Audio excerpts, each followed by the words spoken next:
I mean, the first thing, I suppose, is that it seems that every politician in capitalist society is some sort of Democrat, whether it's Cameron, Clegg, Obama, Merkel, the obvious ones, but also people like Le Pen. Even Mubarak supporters were organised in the National Democratic Party. You know, how democratic was that? That's another question, I suppose. But democracy is certainly the key ideological issue for the ruling class, along with the concept of freedom. If you think about the Cold War, the fight against so-called Soviet state capitalist Russia, actually the idea of democracy and freedom, that was the slogan which was used to rally together people to go and fight. And if you think about the kind of key ideologues of the free market, like Friedman and Hayek, they argued that there was an intrinsic link between capitalism and democracy. The two things came together. And I suppose like the importance of the mantle of representative democracy, what we've got now is bourgeois parliaments and everything, is a reflection really of the mass power of ordinary people. You think about the way in which these people say we are governing in the name of the people. Very different to points in the history really, when it doesn't really matter who you're governing on behalf of. You're governing on behalf of yourself is the key thing. And I think that you can see under the economic crisis provides a situation where, because of the strains that's created by the crisis, then things start to become more obvious and things start to unravel. I mean, fundamentally, democracy really is a concession to the rest of us. It's in periods of crisis when you really start to see the pro-business nature, the interests of the rich coming first, obviously with the austerity and everything, not just to us as socialists, but to millions of people now. You can see the outright strategy of the rich and of the state is about trying to make it better for the rich, not about, they talk about we're all in it together, but actually that doesn't have a huge amount of resonance, lots and lots of people, majorities in opinion polls of people against the cuts, even in the face of that. And this idea that they protect the property becomes blindingly clear. And I think it's through the attacks on welfare provision, limitations on the right to strike, the use of state violence, what Marx called the armed bodies of men, the way in which these are used to disrupt any dissent against austerity means that people start to see what's going on. And in recent years, in fact, they just completely discarded the idea of democracy. Take Italy and Greece, where they just said, okay, we've had enough of this, we're putting in people that know what they're doing. And they elected, the bankers essentially got together and said, right, we've got technocratic governments, technically capable people, and if you look at the elections in Italy this week, their technically capable person was voted fourth in the election, got less than 10% of the vote. That's how much of contrast there is between what they want to install and what people actually want. And I think, why did they do it? They did it because they wanted people in place that were less influenced by popular pressure. I mean, in Greece, it came after a 2-day general strike. It came after Papandreou saying, the leader of Greece saying, well, I think we should put it to a vote, which was absolutely outrageous for the bankers' point of view. Why would you give a referendum to masses of people about whether or not they accept austerity? Completely outrageous. And effectively, they've acted as local representatives of the European Central Bank and the IMF, whatever the population thinks. And increasingly, this is the pressure for governments to act on behalf of the Troika. And historically, there has always been a connection between the development of modern democracy and the rise of capitalism. If you think about the way in which the bourgeoisie, the capitalist ruling class, came to power, but before they came to power actually, when it was feudal relations that dominated the globe, you saw the ruling class, the bourgeoisie, subordinate to aristocracy and autocracy.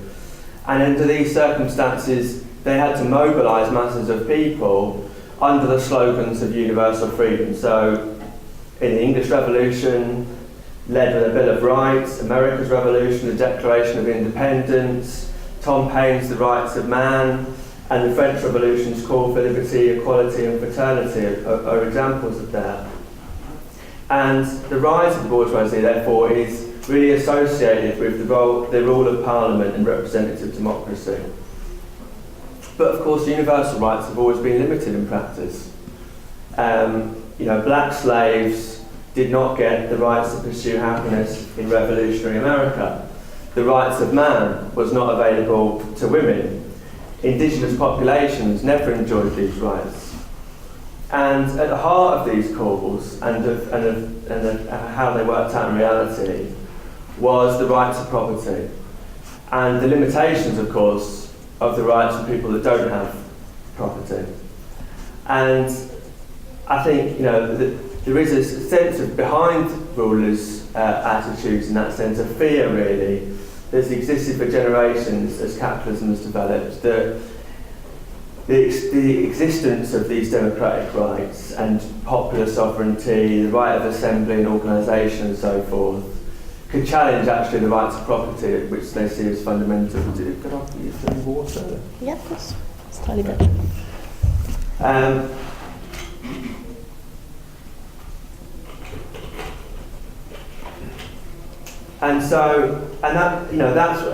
That's why, partly why we have to fight for democratic rights and understand that they're a concession by the capitalist class. But it's a hard-won concession. It's very important, and it actually takes place. It comes out of real struggle.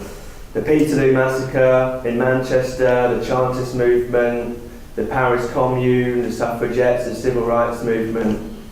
In fact, mass universal suffrage, or male suffrage really, what it was at the time, didn't come about until the end of the First World War. In other words, in the face of real revolutions from Hungary, Russia, Germany, Italy, and the mass struggles that were going on at the time in places like Britain, after the trenches and everything, those were the real places where these democratic rights come from. And it's not just about the vote, of course. It's also about the right to strike in itself, to assemble, the right of a free press, freedom of speech. These have all had to be won. And of course, union rights in this country were only won in the face of real repression, like the Tolpuddle Martyrs of 1834. And of course, right across the world, places like Egypt today, these rights are being fought for as we speak.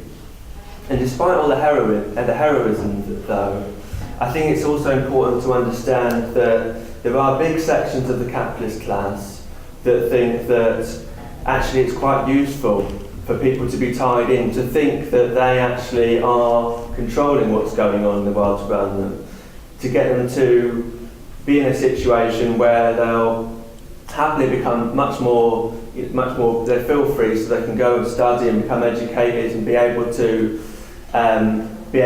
produce the profits of today, which require much more technical competence than decades ago. And what Marx called the democratic swindle means that despite the right to vote, private property remains intact. And I think that this is an important point, because capitalism rests fundamentally on a system of exploitation.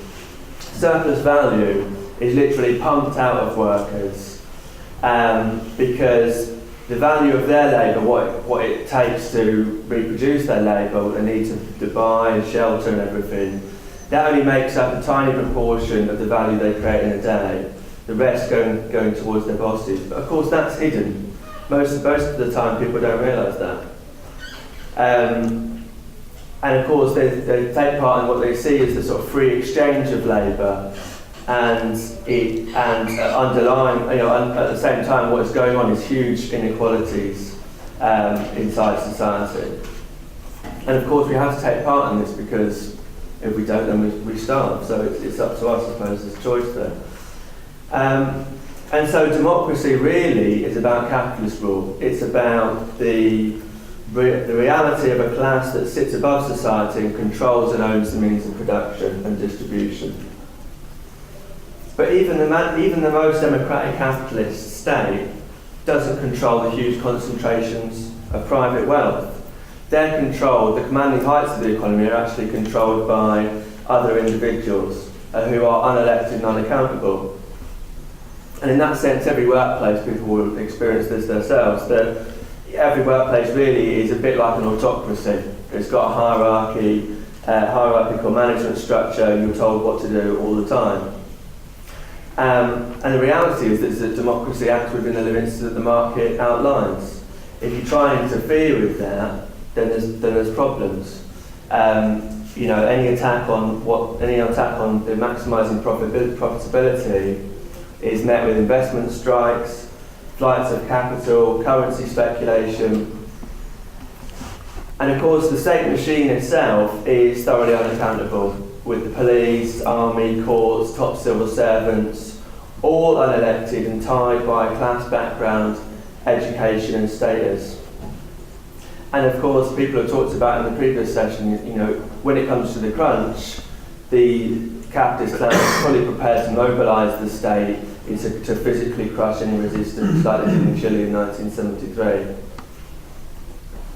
And of course, democracy exists as we understand it now in a society where the ruling ideas are the ideas of the ruling class, in which the capitalists control not just the physical means of production, but the mental means of production. They're able to have a huge influence and create a dominant ideology which defends their social position. And so, the common sense for people generally is reinforced by a business-friendly media. Big business has ways to influence politicians, whether it's through personal ties, the networks they've had, lobbying, or just direct donations to political parties. And the voter approaches this situation, they go to the ballot box every 4 or 5 years, a few seconds of democracy, and they have all of this in mind. They approach it as an atomised individual, completely disconnected from the world in which they collectively create all of the wealth. And so, in that sense, there's not really any hope for any particular citizen to feel that they are holding account any MP or councillor that's been elected. And the representatives themselves are massively shaped by the system which they take part in. They will go into Parliament with some fantastic ideas about what they want to do, but as it becomes obvious that they don't really control the economy and so on and so forth, it becomes increasingly a pressure to move to the right and to accommodate. And also your social position, your higher pay, the lobbying that goes on means that no matter how radical your ideas are, your ideas can get pulled. And of course, the capitalist class isn't wedded to democracy. At key times it will decide the situation demands it moves towards something like fascism or some kind of repressive regime which meets the interests of capitalist accumulation. And so, examples of this: Italy, Germany, Spain, Portugal, the Middle East and Latin America. We can talk about that in the discussion, I think, but I think, one of the things that's important about it is the way in which it's not just, they don't just do this automatically. This comes down to a decision of the balance of class forces. Is it the case that, for instance, in Russia in 1917, Kornilov actually tried to enact a coup on behalf of the ruling class, which, in a situation of a high level of workers' struggle and organisation and confidence, meant that a revolution was possible. In Spain, Franco's coup threatened to do the same sort of thing. The civil war in 1936 actually started with that, and the potential was there. It was a huge mass mobilisation. The potential was there, given the right political leadership for a revolution in Spain as well. And so, the present economic crisis has led to resistance on a massive scale across the globe, from India to South Africa and across Europe. And the We Are 99% slogan expressed this idea that the top layer of people inside society are just taking us and heading off a cliff, completely out of control. And so I think the present democracy, clearly a historical step forward, is not enough. it's limited to small parts of society, and even smaller parts of society, even smaller parts of our daily life. And so we need to constantly raise up a completely alternative vision of mass socialist alternative democracy. And this means moving from the present representative democracy to one where actually people participate in what's being decided on a mass scale. One of instantly recallable delegates to mass assemblies from every workplace, but also from every community, from every college. The representatives aren't paid any more than the average worker would be paid, and don't benefit in society from things than the average worker. I mean, what are MPs on at the moment? Something like £80,000. It doesn't really feel like we're all in it together. And I think it's important to understand that where workers have economic control and therefore democratic control over the resources of society, this sort of vision is possible, and we can't separate the two things. It's no good just calling for these sort of things in the abstract from actual real control at the base of society over the economic questions. And these ideas come from real struggles as well. They're from the Paris Commune of 1871, the Soviets and workers' councils in Russia, in Spain, Hungary, Czechoslovakia, in Iran. And these are glimpses of new democracy based on workers' power and an end to capitalism and oppression. And it's the struggle of today and the fights for democracy under capitalism that the seeds of the new democracy are being sown.